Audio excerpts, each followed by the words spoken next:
जितने भी हमारे महापुरुष हुए हैं, चाहे हमारे संत महात्मा हुए हैं, उनकी जन्म जयंतियां सरकारी स्तर पे मनाई जा रही है।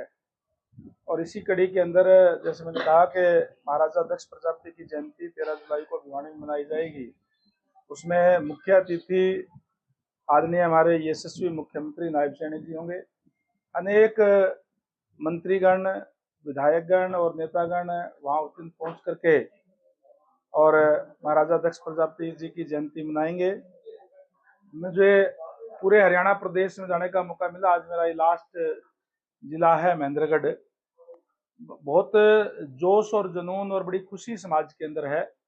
वो इसलिए है कि पूर्व की सरकारों ने कभी भी इस तरीके से जन्म जयंतियां सरकारी स्तर पर नहीं मनाई, केवल अपने परिवार के लोगों की तो जरूर मनाई होगी, चाहे कांग्रेस या दूसरी पार्टियां रही, लेकिन भारतीय जनता पार्टी सबको साथ लेकर के और इस तरीके से जयंतियां मनाने का काम किया, जिससे समाज अपने आप को गौरवान्वित महसूस कर रहा है।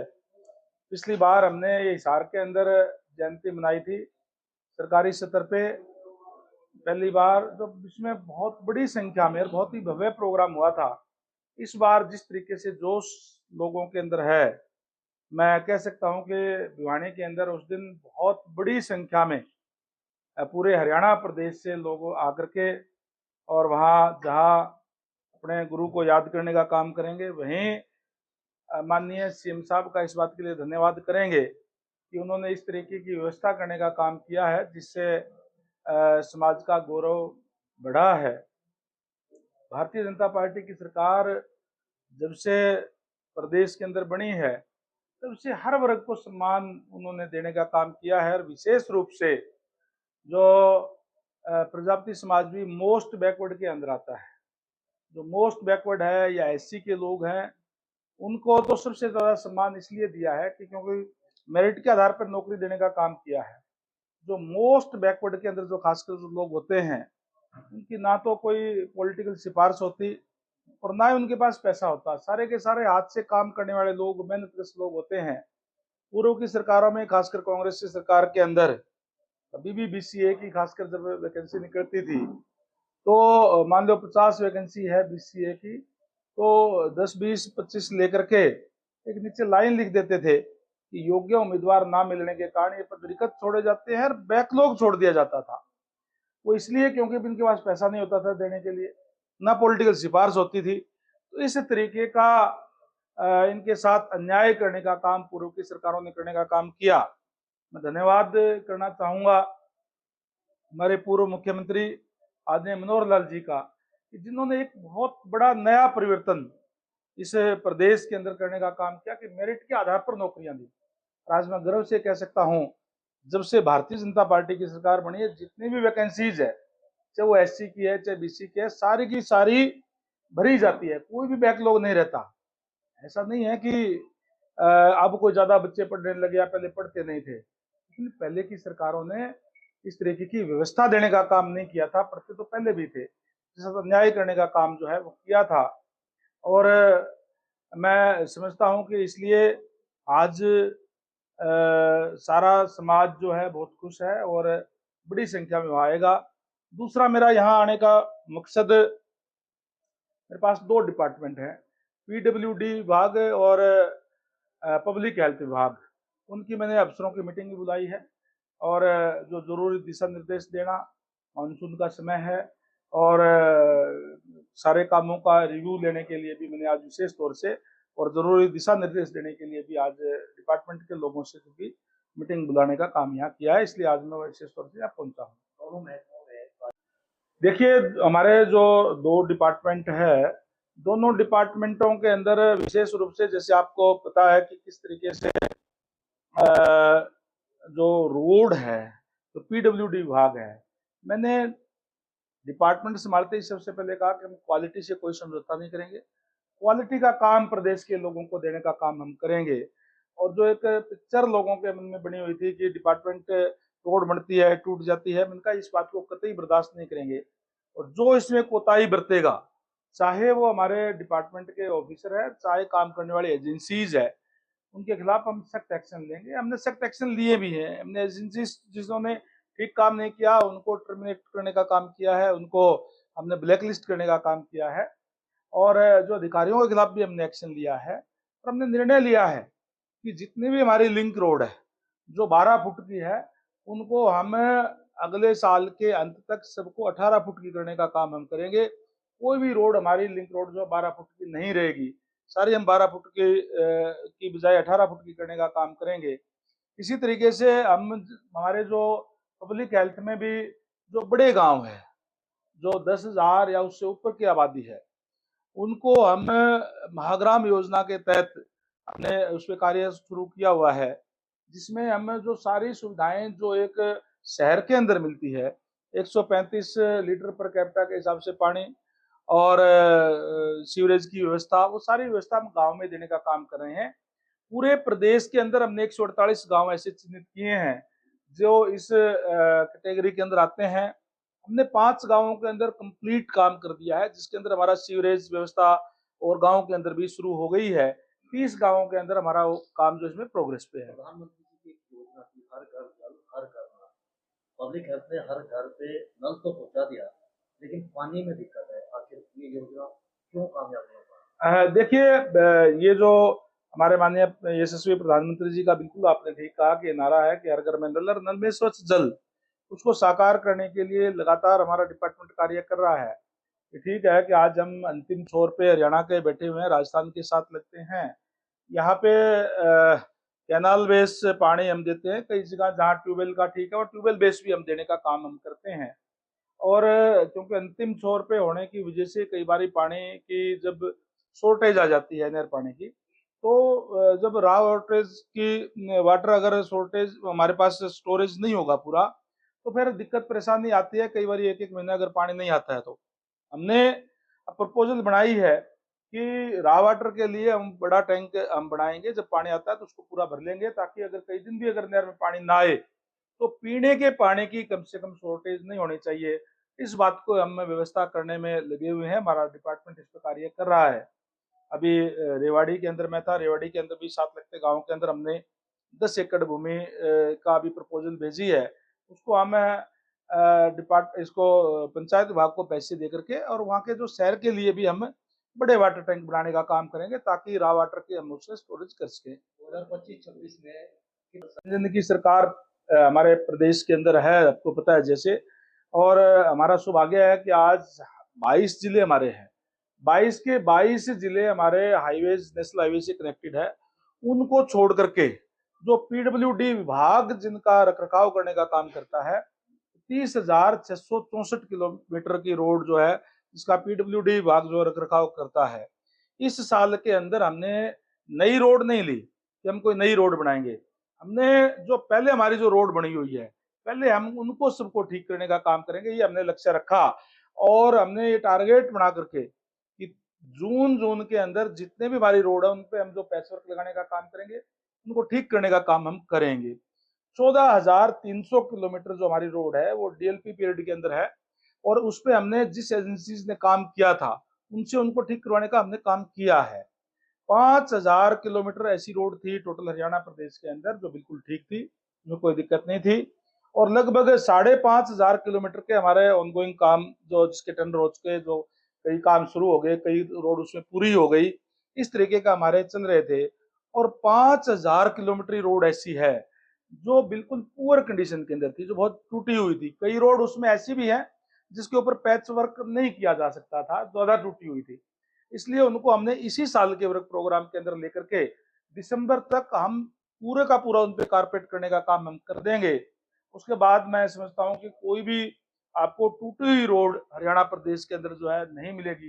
ये टारगेट बना करके हम ये इस पे कार्य हमारा डिपार्टमेंट कर रहा है। दो सवाल है। इस तरह साउथ के अंदर एक बिल्डिंग का निर्माण हुआ, मटेरियल को लेकर, पत्थर की मोटाई को लेकर सवाल है। तो दोनों सवाल सुन लीजिए, एक साथ जवाब दे दीजिएगा। उसके अंदर भ्रष्टाचार की साफ साफ चीजें देखी जा रही है, इस पर क्या एक्शन लेंगे? दूसरा सवाल मेरा, नांगल चौधरी के अंदर एसटीपी जो 6 करोड़ रुपए की लागत से बनाई गई थी, धरातल पर काम नहीं कर रही है। ठेकेदार पैसे लेकर भी जा चुका है, लेकिन आज तक वो पूरी तरह से काम नहीं कर पाई। डिपार्टमेंटली अगर मैं देखूं तो उस ठेकेदार के द्वारा काफी सारी ऐसी जो एसटीपी है उसका निर्माण किया गया। बाकायदा उस कंपनी को जितने भी उसने काम किया, चाहे वो इरिगेशन में होता है, आपके डिपार्टमेंट में हो, हर काम के अंदर इस प्रकार की लापरवाही है। बावजूद इसके भी ठेकेदार की कंपनी को ब्लैकलिस्ट नहीं किया गया और धरातल पर जो काम है वो भी नहीं होगा। देखिए, मैं जिस तरीके से मैंने पहले कहा, मैंने अपने डिपार्टमेंट में पहले ही कह दिया था कि हम क्वालिटी से कोई समझौता नहीं करेंगे किसी भी तरीके का। अगर हमें कोई भी इस टाइप की कोई शिकायत मिलेगी या हमें जांच में वो पाया गया तो निश्चित रूप से हम इसके खिलाफ कार्रवाई करेंगे। अभी मेरे पास इस टाइप की कोई शिकायत मेरे ध्यान में नहीं है कि कोई आपके रेस्ट हाउस की या एसटीपी की आई। आज आपके माध्यम से मेरे पास शिकायत आई है। मैं आपको एश्योर करता हूं कि जब अगली बार आपके पास आऊंगा तो इस बात का जवाब भी दूंगा और उसके खिलाफ कार्रवाई क्या हुई वो भी आपको बताने का काम करूंगा। एक सवाल मेरा भी है आपके पब्लिक हेल्थ के डिपार्टमेंट से। पब्लिक हेल्थ में हरियाणा की तो बात नहीं करूंगा, नारनौल का जो विभाग है, तो जिला महेंद्रगढ़ का कह लीजिए, पिछली सरकारों में बहुत घोटाले होते थे, आम जनता को पता है, पिछली सरकार को पता है। आप प्रदेश स्तरीय नेता रहे हैं, दूसरे दल में रहे, आपको पता है। लेकिन बीजेपी के सरकार में आपके डिपार्टमेंट में एक प्रदेश स्तरीय घोटाला भी हुआ।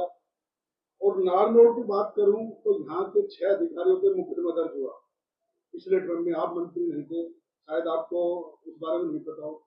लेकिन अभी मैं ताजा रिसेंटली बात करता हूँ नारनौल डिपार्टमेंट की, देनदारियां ठेकेदार की बकाया थी।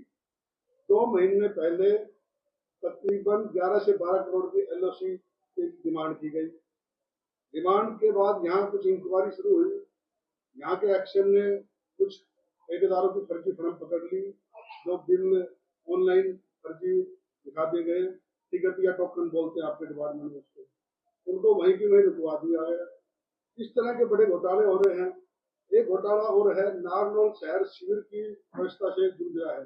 आपके जिला अध्यक्ष बैठे हैं और पदाधिकारी बैठे हैं। शिविर व्यवस्था को लेकर आपके एक अधिकारी ने अपने एक गांव के ठेकेदार को 40 लाख का टेंडर दिया। शहर की कितनी क्या सफाई है, शहर की जनता से पूछिए, आपके पदाधिकारी बैठे। इस तरह के घोटाले बीजेपी सरकार में होना, जो रोज भ्रष्ट अधिकारियों के खिलाफ जांच बैठा रही है, तो क्या जनता के बीच सरकार की छवि सही रहेगी? ऐसे बताओ। देखिए, मैंने जैसे आपको पहले कहा, जो आपने देनदारी की बात कही वो एक अलग इश्यू है। वो उसको आप कोई घोटाला उसको नहीं कह सकते या कोई करप्शन इसको नहीं कह सकते। काम सरकार के चलते रहते हैं, देनदारी भी होती है और समय समय पर पेमेंटें दी जाती है। लेकिन कोई फर्जी बिल या कोई काम की क्वालिटी ठीक ना होना, ये एक अलग विषय है। अभी आपने जो सीवरेज व्यवस्था की बात कही है, उसकी जैसे मैंने कहा कि मैं मीटिंग लेने के लिए आया भी हूँ। और दूसरा, हमारे यहाँ एक दिक्कत ये थी कि सीवरेज का जो हमारा जो सिस्टम है उसके अंदर, क्योंकि ग्रामीण एरिया भी, आउटर कॉलोनियाँ हमारी होती है और होती है, उसके अंदर भी हमें पशु रखते हैं, गाय रखते हैं, भैंस रखते हैं, और उसके अंदर गोबर की सिल्ट जम जाती है। इसके लिए अब तक जब मैंने डिपार्टमेंट संभाला है तो 6 सुपर सकर मशीन थी। हमने हाई पावर परचेज कमेटी के अंदर सीएम साहब की अध्यक्षता के अंदर ऑर्डर दे दिए हैं सुपर सकर मशीनों के, जिससे वो सिल्ट भी साफ हो जाए, आगे कोई दिक्कत परेशानी ना आए। हम हर जिले के अंदर अलग अलग सुपर सकर मशीन भेजने का काम करेंगे, जिससे ठीक तरीके से सफाई हो जाए।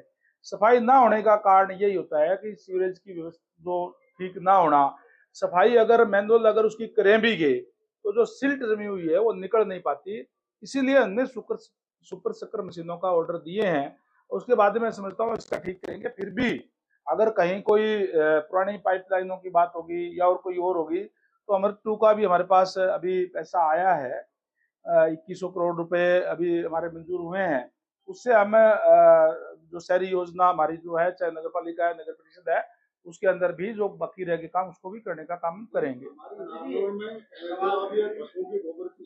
कॉलोनियां जो गांव से आकर के लोग रहते हैं वो रखते हैं, और खासकर जो शहर के लोग हैं वो उसमें डाल देते हैं, इसलिए मैं कह रहा था। मंत्री, एक सवाल आपने अभी कहा, गोलड़ा जो रोड जाती है नारनौल से 28 गांव कनेक्ट करते हैं, लेकिन उसको थोड़ा नहीं किया गया। कहीं ना कहीं 200 फीट रोड से कनेक्ट करती है, 28 गांव है। क्या ऐसा माना जाएगा आगामी? मैंने कहा कि अगर वो रोड 12 फुट की है तो हम निश्चित तौर पर 18 फुट की करेंगे। पूरे प्रदेश के अंदर जितनी भी रोड है उन सबको ही हम चौड़ा करने का काम हम करेंगे। मंत्री जी, नारनौल शहर ऐसा शहर है जिसमें सबसे ज्यादा सीवेज की प्रॉब्लम है। नारनौल शहर में अगर देखें कोई ऐसी गली नहीं है जिसमें सीवरेज ब्लॉक ना हो। उसके जो हम कारण जान पा रहे हैं, लगभग 40-45 साल पहले सीवरेज लाइन डली, अब वो ब्लॉक हो जाती है। कोई मैंने कहा कि देखिए जो बहुत पुरानी दबी हुई है उसके दो कारण हो सकते हैं। एक तो पुरानी होगी, दूसरा ये है कि पहले आबादी जैसे कम थी, आबादी बढ़ गई तो कैपेसिटी बढ़ जाती है तो उससे भी ओवरफ्लो हो जाते हैं। ऐसी जगह पे मैंने कहा कि अमृत 2 के अंदर हमने लेकर के वहां नई सीवरेज लाइन भी हम डालने का काम कर रहे हैं। जो ब्लॉकेज सीवरेज है और वहां के लिए सुपर सिकर मशीन का भी मैंने अभी बताया, आपको ऑर्डर दिया, उससे हम सफाई करेंगे, निश्चित रूप से करेंगे। आप निश्चित रहिए। अभी आप ठेकेदार को 40 लाख का सरकार महोदय इस तरीके से कोई हवा में के तो कोई किसी के ऊपर आरोप लगाए, उसे कुछ आप मुझे रिटर्न में दें और मैं कोई भी मतलब यहाँ का नागरिक मुझे दे, आप दे दो से, आप भी एक पत्रकार के साथ साथ नागरिक ही हैं, हम कार्रवाई कराएंगे ना। आपके मंत्री बनने के बाद कितने अधिकारियों पे आपने कार्रवाई की भ्रष्टाचार? हमने भ्रष्टाचार को लेकर के जो हिसार के अंदर भी एक्शन को भी सस्पेंड किया, एक एसडीओ को किया, जेई को बर्खास्त किया। हमने कैथड़ के अंदर भी एक जेई एसडीओ के खिलाफ कार्रवाई करी। जहां जहां भी हमें इस टाइप की लगी तो वो वहां हमने कार्रवाई करने का काम किया। कईयों को चार्ज जो रूल 7 के अंदर हमने उनको चार्जशीट करने का काम हमने किया है। और देखिए पुनर्वृत्ति के लिए तो हमने ये कार्रवाई करी है। पुनर्वृत्ति अगर ये करेंगे तो कार्रवाई होगी नियम कायदे के तहत।